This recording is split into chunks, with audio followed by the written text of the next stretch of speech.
Friends, आपका स्वागत है आज के इस लेक्चर में। आज हम आपको इंजीनियरिंग ग्राफिक्स सेकंड का थर्ड लेक्चर है हमारा। इसमें हम आपको एग्जांपल नंबर 6 बताएंगे। तो देखते हैं एग्जांपल नंबर 6 क्या है हमारे पास। तो एग्जांपल नंबर 6 है 40 mm व्यास तथा 60 mm अक्ष का एक शंकु आधार पर HP में रखा है। इसे एक काट समतल द्वारा HP के लंबवत तथा BP के समांतर 10 मिलीमीटर की दूरी पर काटा है, जो अक्ष से 10 मिलीमीटर दूर है। तो हमें इसका टॉप व्यू बनाना है। तो आइए समझते हैं। तो इसमें दे रखा है हमारे पास 40 mm व्यास है, जो हमारे पास एक कोन है, उसका जो बेस है उसका डायमीटर 40 mm है और उसकी अक्ष 60 मिलीमीटर है।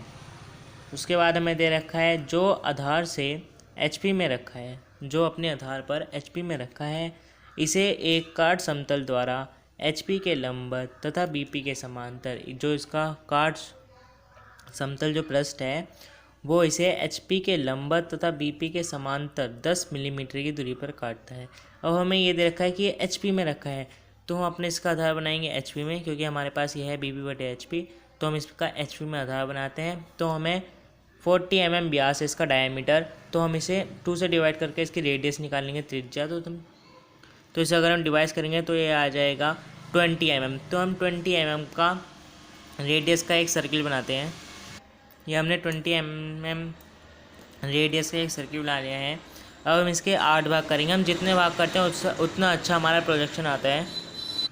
ये हमने 40 mm डायमीटर का एक सर्किल बना लिया है। इसके बाद हमने इसके 8 भाग कर लिए हैं।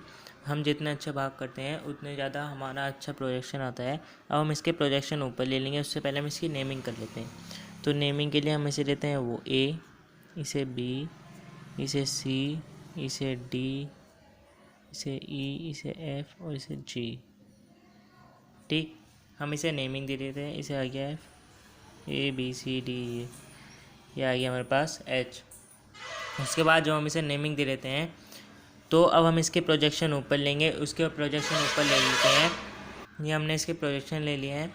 अब हमें दे रखा है इसकी 60 mm जो इसकी अक्ष है, तो हम इसकी सेंट्रल एक्सिस से 60 mm का एक पॉइंट ले लेते हैं। 60 mm का हम इसमें पॉइंट ले लेते हैं।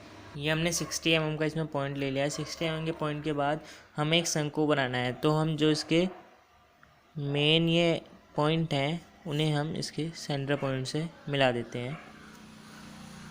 ये हमने इसके सभी पॉइंटों को ऊपर मिला लिया है। अब इसकी हम नेमिंग करते हैं। तो नेमिंग में ये हमारे पास A था, तो ये हो जाएगा हमारे पास A'। फिर ये हमारे पास है H और B, तो ये हो जाएगा हमारे पास H' और B'।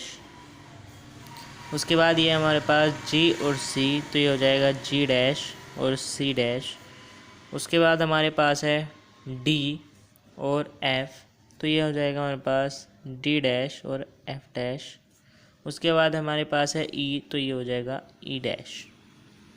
उसके बाद ये हमारा O है, ये हो जाएगा O'।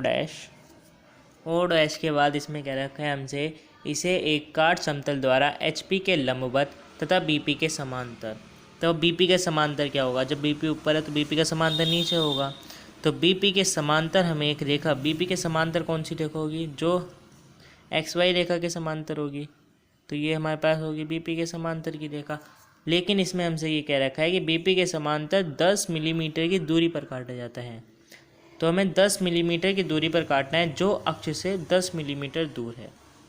यानी कि जो इसकी अक्ष है, ये इसकी अक्ष होती है, ये वाली भी और ये वाली भी, इसकी अक्ष से 10 मिलीमीटर। तो हम यहाँ से एक 10 मिलीमीटर का पॉइंट ले लेंगे। 10 मिलीमीटर का पॉइंट लेने के बाद उसे हम XY BP के हम पैरेलल कर देंगे। तो हम देखते हैं, अब ये हमने अक्ष से 10 मिलीमीटर के दूर का एक पॉइंट ले लिया है। इसके बाद हमें BP के समांतर खींच देंगे इसकी रेखा एक। ये हमने BP के समांतर हो गई ये रेखा।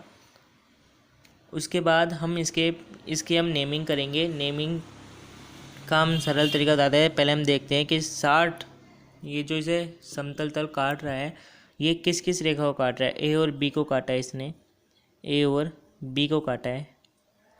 उसके बाद इसने काटा है O और B को, O और B को काटा है। उसके बाद इसने O और C को काटा है। उसके बाद इसने ओ और डी को काटा है, उसके बाद ई और डी को काटा है। फिर हम इसकी अब नेमिंग कर देते हैं 1 2 3 4 5। ये हमने इसे नेमिंग दे दी है। हम यहाँ लिखते हैं, हमने लिखा है ए और बी पर 1, ये हो गया 1। इस पर हमने दिया है इसे 2, इस पर दिया हमने 3, इस पर दिया हमने 4, फिर इस पर दिया हमने 5। टिक, ये हमने इसकी नेमिंग कर दिया। अब हम इसके ये जो इसका काट समतल तल है उससे हम प्रोजेक्शन इसके ऊपर ले लेते हैं। ये हमने इस काट समतल के प्रोजेक्शन ऊपर ले लिए हैं। अब इसके बाद हम इसे पॉइंट दे देते हैं। ये हमारे पास, हम इसकी नेमिंग करते हैं ए और बी। ए और बी पे हमारे पास है 1, ये हमारे पास ए है और ये हमारे पास बी है। जो इसके बीच हमारा पॉइंट आया है उसे हम दे देते हैं 1, यानी कि हो जाएगा हमारे पास 1 डैश। उसके बाद हमारे पास ओ और बी, ओ ये है और बी ये है। ओ और बी पर जो पॉइंट आया है उसे हम दे देते हैं 2 डैश। उसके बाद हमें दे रखा है ओ और सी, ओ ये है और सी ये है। इस पर जो पॉइंट आया 3, लेकिन इस पर हमारा पॉइंट नहीं आया, इसे हम बाद में देखते हैं अभी।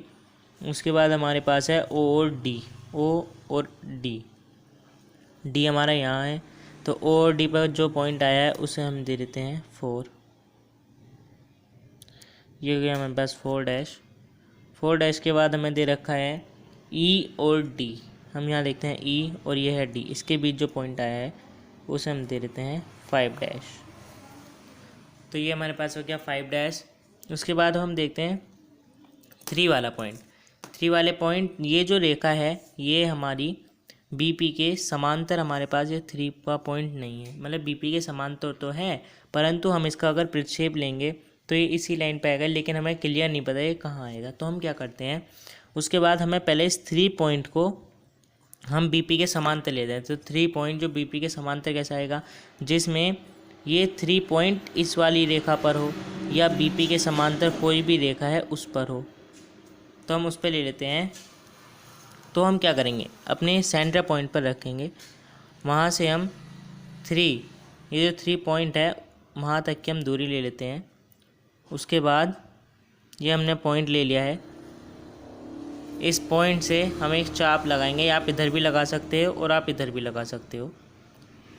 तो हम इस साइड लगाते हैं इसका चाप, ये हमने इसकी दूरी भर ली है। उसके बाद ये हमारा पॉइंट आया है यहाँ, ये कर सकते हो आप, ये हमारा पॉइंट आ गया है। ये जो हमारा ये पॉइंट आ गया है, उसके बाद हम यहाँ से एक प्रक्षेप खींच लेंगे इसके द्वारा। ये हमने इस पॉइंट का प्रक्षेप ऊपर ले लिया है, तो हमारे पास ये मिला है यहाँ। यहाँ मिलने के बाद हम इसे इस पॉइंट पर ले लेंगे, क्योंकि हमें ये 3 पॉइंट दिखाना है ओ और सी के ऊपर। ओ और सी हमारा यहाँ है, तो हम इसे आगे बढ़ा लेते हैं। तो इसे हमने ये बढ़ा लिया है आगे। आगे ये पॉइंट आया है हमारा यहाँ, तो हम इसे दे देते हैं 3 डैश। 3 डैश देने के बाद हमें ये पॉइंट मिल गया 1 2 3 4 और 5। अब हम इन सभी पॉइंट को मिला लेते हैं। ये हमने इन सभी पॉइंटों को मिला लिया है। इन सभी पॉइंटों को मिलाने के बाद हम इसमें 45 डिग्री एंगल पर इसमें हम हैचिंग लाइंस खींचेंगे। उसके बाद हमारे पास ये इसका टॉप व्यू बन जाएगा, जो हमें क्वेश्चन में दे रखा था। और जो हमने इसे काटा है ये हमारा उसका, अगर हम इसे फ्रंट से देखेंगे तो ये हमें ऐसा दिखेगा। उसके बाद ये हमारा टोटल टॉप व्यू होता है, जिसे हम प्लान भी कहते हैं। ये हमारा प्लान बन जाएगा टॉप व्यू में। ये हमने इसमें हैचिंग लाइन खींच दी है, तो ये हमारा टॉप व्यू बन गया है। अगर हमें इसमें साइड व्यू बनाना होता तब हम यहाँ से 45 डिग्री पर प्रक्षेप लेते और इन्हें आगे बढ़ा देते, तो हमारे पास यहाँ साइड व्यू प्राप्त हो जाता। तो ये हमारा टॉप व्यू बन गया है, जो हमारा सवाल में क्या रखा था। तो मिलते हैं अगली वीडियो में।